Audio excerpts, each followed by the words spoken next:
Ever wonder why some photographers effortlessly master the craft while others struggle for decades? I spent 10 frustrating years stuck taking average images before discovering the formula that led me to win Nature's Best Photography's grand prize and become judge for contests like Nature Photographer of the Year. And hundreds of my students are getting recognized and making real impact. So in this video, I'm going to show you 20 easy, game-changing lessons I wish I knew sooner so you can create impactful award-winning images too. Number 1. Why are you doing wildlife photography? Is it because you love animals or are you chasing validation? That might sound harsh, but your answer changes everything. When I first started bird and wildlife photography, there were no photo contests, no social media, no one to impress. It was just pure love of birds and wildlife. Seeing wild animals made me feel alive, and capturing them with my camera brought me joy. But over the years, something shifted. I saw photographers getting impatient if the animal is not doing anything. Some even disturbed birds just to get a shot. That's when I realized, if you don't know your why, it's easy to lose your way. Without a clear purpose, frustration creeps in, and worse, you might end up harming the very wildlife you claim to love. So before you chase awards or social media likes, stop. Ask yourself, would you still do this even if no one ever saw your photos? Because when your reason is pure, that's when the magic happens. So number 1, know your why. Number 2, you can't be fully creative if part of your brain is panicking. Ever been in the field, completely immersed in a magical moment, and suddenly your mind goes, wait, do I have enough CF card space? How many batteries do I have left? Did I bring enough hard drives to back everything up tonight? In those moments of doubt, it steals your focus. And that distraction, it could cost you the shot of a lifetime. I've learned this the hard way. You might think photography is all about creativity and vision, but creativity dies quickly when you are unprepared. And here's what I do every single time before I shoot. Bring extra CF Express cards, more than you think you need. Use the fastest cards possible because nothing kills a moment like buffer lags. Pack multiple external SSD drives, always have a backup for your backups. Bring more batteries than you think are reasonable. Trust me, when you are out in the wilderness, there's no B&H or Amazon Prime. No second chances and no room for oops. Gear prep may seem boring, but it's what frees your mind to be creative. And when your brain isn't busy managing panic, that's when your best work happens. So number 2 is over-prepare to create freely. 3. I almost gave up photography forever, and it all started with one thing that I completely overlooked. I never had any experience in the outdoors. No idea how to carry gear, no strength training. I just wanted to photograph animals. So I packed my bags. Remember those days with super heavy brick light cameras and lenses? I boarded the plane, slung on an extremely heavy backpack filled with cameras, lenses, and pushed it into the overhead compartment. What I didn't realize, that mission came with a price. Herniated disc in my lower back. Those deep, unrelenting lower back pain for an entire year. Those were the days I couldn't even walk. Days I questioned if I ever have to give up photography forever. And the worst part, it was completely avoidable. And here's what I wish I told my young self. No photo is worth your physical health. If you're serious about this craft, don't just train your eye, train your core. Practice lifting your gear properly into the car onto the back. Now I walk 15,000 steps a day. I hired a strength coach training 4 times a week, and I've never felt more prepared to travel and shoot safely. Because the moment you are injured, it doesn't hurt your body. It steals your joy, your momentum, and if you are not careful, it can steal your dream too. 4. There are moments in wildlife photography that define your journey. They don't come announced. They don't wait. And if you hesitate, you lose. One winter, I heard wolves sighting had been absolutely amazing in Yellowstone National Park, unusually active, in broad daylight. I hesitated for just half a day. I had to finish up some work. By the time I arrived, the park decided to put a new rule. We were not even allowed to stop the vehicle if a wolf was seen from 100 yards. Even though I stayed for over a month after that, it was impossible to get decent photos. While other photographers were there, their photos became iconic. Mine was non-existent. That wasn't the only time either. There were owl eruptions, birds appearing in places they hadn't visited in years. I assumed I had time, but in fact, in reality, I didn't. Wildlife photography doesn't reward the prepared. It rewards the fastest. So here's what I've learned. If a rare bird shows up in your area, if there's a once-a-decade sighting just one stage away, drop everything and go. But of course, make sure you still keep your job, use your vacation days, call in their favor, book the tickets, because a once-a-lifetime moment might only last a few hours. If you miss it, you're not just missing the shot, you are missing a chapter of your wildlife photography story. Number 5, what if you spend hours or even days in the field and see nothing? No owls, no foxes, no magic light. Do you ever get frustrated? People who have met me in the field often said the same thing. Tinman, you're always smiling even when nothing's happening. And they're right, because over the years, I've learned one thing. Being out there is already a privilege, a gift. Most people are stuck in traffic, buried in meetings, trapped in cities with no horizon line. But we get to listen to wind through the trees, sun on our faces. We can watch clouds drifting across the alpine peaks. That alone should fill you with energy. And I heard something from one of the legends, Vincent Monnier. He said something like this that stuck with me forever. When I don't see any animals, I'm actually happy because it means that these animals are very good at hiding, especially from the poachers. So let that sink in. Even not seeing animals can be a sign that nature is still wild, still working. So here's my advice. Don't bring frustration in the field. Bring joy. Bring presence. Because joy isn't just an emotion, it's a skill. And when your energy is high, your creativity flows, you see things differently. You move differently. You create differently. And the best wildlife photographers I've met all have that same quality. They are so grateful, even when nothing happens. And that's when everything happens. Number 6, when I first started wildlife photography, I thought the best way to get better was to only look at other bird and wildlife photos. Big mistake. Because the secret to leveling up was never in the genre I was already in. It wasn't until years later that I discovered something that completely changed my vision. Not a new lens, not a new camera upgrade, not even a photography tutorial. It was Rembrandt, it was Caravaggio, it was these grandmasters of oil paintings. When I studied their use of light, the shadow, their tension, their emotional power, something clicked. That I dove deeper. I took classes in art history and I took classes in computer vision, neuroscience, just to understand how the brain actually sees, and that changed everything. Why? Because photography isn't just about animals and birds, it's about vision, how we perceive contrast, light, movement, and emotion. And the brain hasn't changed since Caravaggio picked up his brush, and that's why my photos improve more from studying visual psychology and painting than from upgrading my gear. If you want to train your eye, don't just look at nature photographers. Look at how painters stage drama. Look at how sculptors emphasize form. How animators frame emotion, because once you understand the language of vision, you stop taking photos and start creating art. Number 7. There was a time when I didn't even want to edit my photos. I thought it was cheating, dishonest, even wrong. I would hear voices in my head saying, if it's a good shot, it should come straight from the camera. Sound familiar? But then I learned something that completely changed how I saw photo editing. Not as a distortion, but as a reveal. You see, raw files capture so much more than what your screen can display.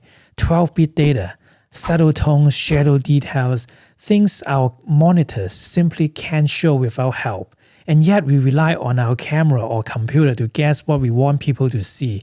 Guess what? If guesses are wrong, then it doesn't mean anything. Editing isn't about exaggerating, it's about bringing viewers close to what you saw, and even more importantly, what you felt in the field. When I realized that, I started studying masters, not in wildlife photography, but in portrait and landscape. These photographers had refined the art of editing for decades. They taught me to see subtlety, to keep the feeling, to preserve authenticity without holding back the power. And once I brought that knowledge back to wildlife, everything changed. Now my editing goal is simple. Show what the raw file missed. And when done right, editing isn't about the cherry on top, it's the final step of storytelling. It can be the difference between a nice try and a photo that makes someone pause, feel, and remember. Number 8. After I started winning a few big international awards, got featured in magazine covers, saw a few prints for prizes I never thought possible, I'll admit it, I thought I made it. It felt like validation, like I finally belonged. But then I made a bold move. I became a judge for some of the very contests I used to dream about winning. And that changed everything. Sitting side by side with legendary photographers I looked up for years, reviewing hundreds of thousands of photos together, listening to their razor-sharp insights, their critique, their experience, their instincts, that's when it hit me. I still had so much to learn. In fact, I realized I wasn't nearly as good as I thought. I saw things in images I've never even noticed before. I started to understand why some photos win and why some don't, even when they look good. And I saw dangerous trap many photographers fall into. A lot of photographers mistake early wins for mastery. They stopped learning. They stopped listening. If I hadn't joined these judging panels, I may have stayed stuck in that mindset forever. So here's the truth. Your awards don't define your ceiling. Your curiosity does. The moment you think you're good enough is the moment you stop growing. So stay humble. Stay curious. There's always another level. Number 9. When I first got obsessed with wildlife photography, like really obsessed, waking up before sunrise, spending every spare moment reading, editing, planning trips, people started talking. Some asked me, have you lost your mind? Others gently suggested I should just quit. Most just don't get it. Why are you spending so much money on gear? Wait, you're going where? For birds? You're always away. Don't you want a real life? It sucks. Especially when it came from people I cared about. People I thought would support me. And for a while, I questioned everything. Was I being irresponsible, selfish, delusional? But deep down, I knew the truth. There wasn't a phase, it was a calling.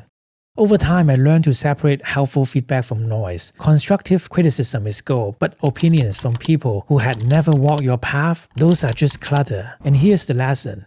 Don't let someone else's fear bury your fire. If your heart lights up when you are behind the lens, when you feel more alive in the wild than anything else, that's your compass. Follow it. The world doesn't need more people playing it safe. It needs more people showing up with passion and purpose. So next time someone said, that's crazy, smile and say, exactly. Number 10.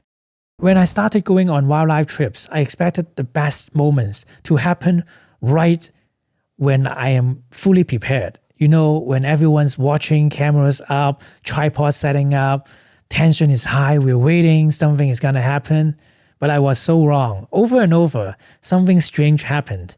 The best photos, they didn't come when the group arrived. The best photos came just before anyone else showed up, or after they packed up and left. Even stranger, some of my most memorable shots happened in the in-between moments, the quiet walk between two locations, the moments when we were walking back to the vehicle, those moments when we thought nothing is gonna happen. It taught me something I'll never forget. Nature doesn't perform on command. It reveals magic when you least expected it. So here's my advice. Arrive early, stay late, and keep your eyes open in any kind of transition, and never stop being ready, especially when everyone else relaxes, because while others are packing up, checking their phones, laughing about their dinner plans, that's when the hour might fly by, that's when the wolf might emerge, and that's when your shot of a lifetime happens. Miss that moment and you can't rewind nature. Number 11.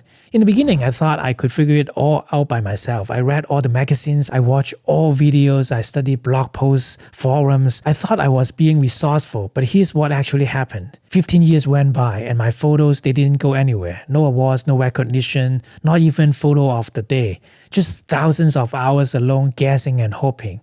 And if I could go back, I would do one thing differently. Find the right mentor and learn from them immediately. Once I finally started studying under a few great photographers, people I admired, people who actually walked the walk, everything changed. The techniques made sense, my growth skyrocketed, and for the first time, people noticed my work. So if there's someone you look up to, someone whose work moves you, don't hesitate. Don't waste your years fumbling in the dark. Do whatever it takes to learn from them, because the right mentor won't just save you time, they'll save you a decade of time. Number 12. Let me ask you something. If one location could give you 10 times better photos than another, wouldn't it be worth it to pay 10 times more to go there? To me, the answer becomes crystal clear. When I only had 3 weeks of vacation in my full-time job for a whole year, I wasn't retired, I wasn't sponsored, I don't have any permit, just a full-time job with a dream and limited time to chase it. That's when it hits me. Every day in the field is precious, and not all locations are equal. There are places where the light is better. There are places where you can have closer access to the animals. The animals are calm, relaxed, and they come close.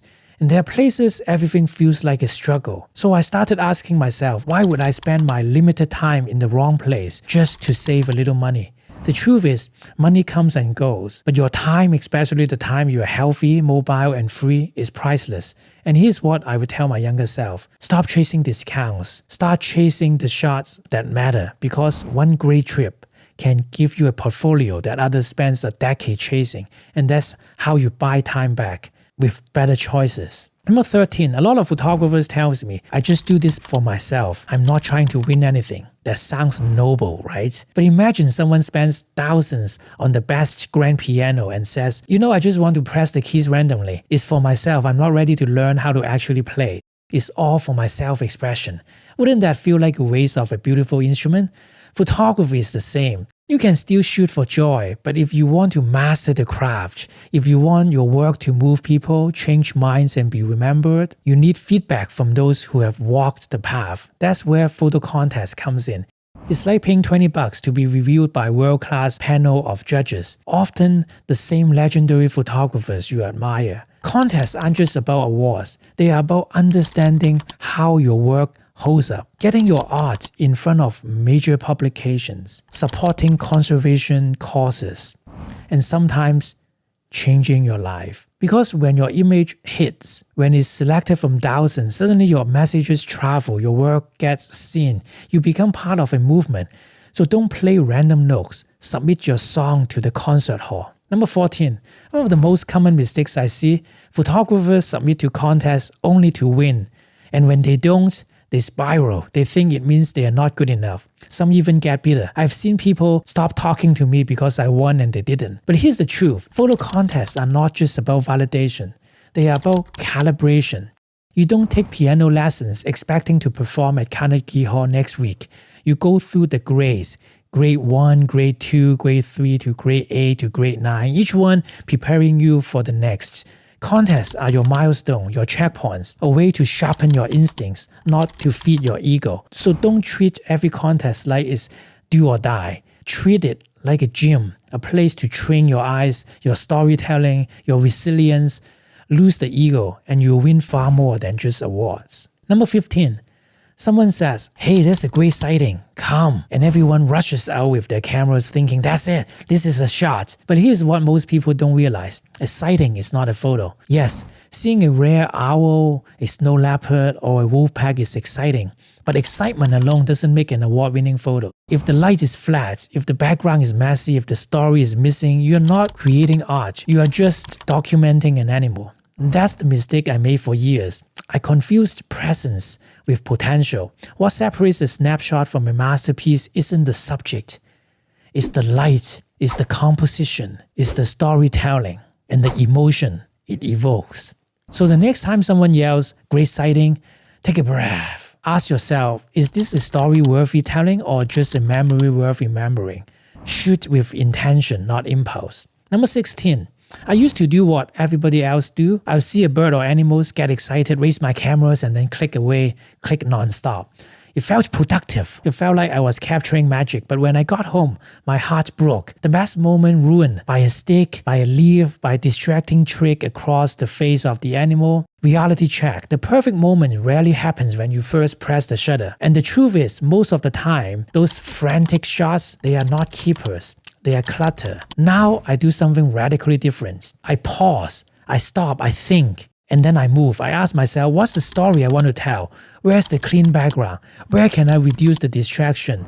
That tiny moment of thought, that little shift in positioning often makes the difference between a throwaway shot and a portfolio image. So don't just click because the animal is there. Move with intention. Think before you shoot. because one powerful photo will always beat 100 frantic ones. Number 17. They always say it's not about the camera, it's about the photographer. In many cases, that's true, but not in ours. We are not photographing still objects in a studio. We are not taking portraits with controlled lighting. We are in the wild, with fast-moving birds, skittish animals, low light, unpredictable weather, moments that disappear in a blink. In this game, gear matters. You need lightning-fast autofocus, top-notch low-light capability, weather-sealed durability. Because when your dream moment arrives, you can't afford a camera that fails you. And it's not just the camera. I highly recommend investing in a 16-inch MacBook Pro or a laptop with high-resolution screen. Why? Because I've been there. In the middle of nowhere, I got a message. Hey, you are in the final round of a major contest. Please send the raw file for verification immediately. Another time, someone offered me $8,000 for a single image, and I had to pull up the raw file in the field, check the sharpness, and do quick final edits right there in the field. No second chances, no time to say, I'll do it when I get home. Gear matters. So don't let the opportunity of a lifetime slip by just because you went cheap on the only thing that's standing between you and your dream shot. Number 18. We all started this journey for the same reason. We love wildlife. That love is what keeps us going through cold mornings, long hikes, and endless hours of waiting. But sometimes that love gets tested. A chance to get the shot, a rare moment, one click away from an award-winning photo. And here's the truth. No photo is worth the animal's stress. Not one. If you bait, disturb, or use calls that alter their natural behavior, you are not just bending ethics, you are changing the animal, and it can haunt you. If you truly love them, you protect them. Even if it means walking away from a shot you've waited your whole lifetime for. So remember, you are not just photographing a moment, you are preserving the spirit of a creature that deserves to live free. Let your love guide your choices, not your ego. Number 19. Most photographers walk into the field and do the same thing. They see the animal, they stand, they shoot, and then they slowly kneel down, or they lower the tripod, or they lay flat on the ground, trying to fix the angle after the fact. But by then, it's already too late. The animal's posture has shifted, the light has changed, the magic moment is gone. So instead of being reactive, start with intention. Begin right at the lowest angle possible. Not only does it add intimacy, it transforms how the viewers connect with your image. And while others say, make sure the light is behind you, I would say, ignore that. Start with backlight. It's harder, yes, but it's the lighting that creates drama, emotion, mystery. While everyone else is aiming for safe, you'll be creating the kind of images that stand out, that feels different. Because if you want photos that are unforgettable, you can't start the way everybody else does. Number 20. If you ever watch a mother bird feeding her chick or a wolf nuzzling its pup before disappearing in the forest, you know what is at stake. Their homes are vanishing. Their stories are disappearing, and their struggle are often unseen. The truth is, they can't speak. But you can. Your camera can. Your work can be their choice. And I know it can feel overwhelming. What difference can one photographer make? But here's the part no one tells you. Every movement starts with someone who believed. Believed that their work mattered. Believed that emotion could stir action. Believe that storytelling through images could change how people see the natural world. So, if you are ever felt unsure, and if you ever felt doubt whether you are ready or good enough, just remember, you are the difference. The moment you pick up that camera with intention, the moment you believe you're not just taking photos, but telling stories that matter, that's when the impact begins. Don't let fear hold you back. Don't wait until you feel qualified. Believe your voice. Believe you're waiting for someone to speak for them. And maybe, just maybe, that someone is you. Now that you've heard the 20 tips, you might feel like you finally have that roadmap. And you do, but there's one silent mistake that still destroys your best photos. I've judged over 100,000 images in photo contests, and this single mistake is super important. So make sure to watch this next video right here.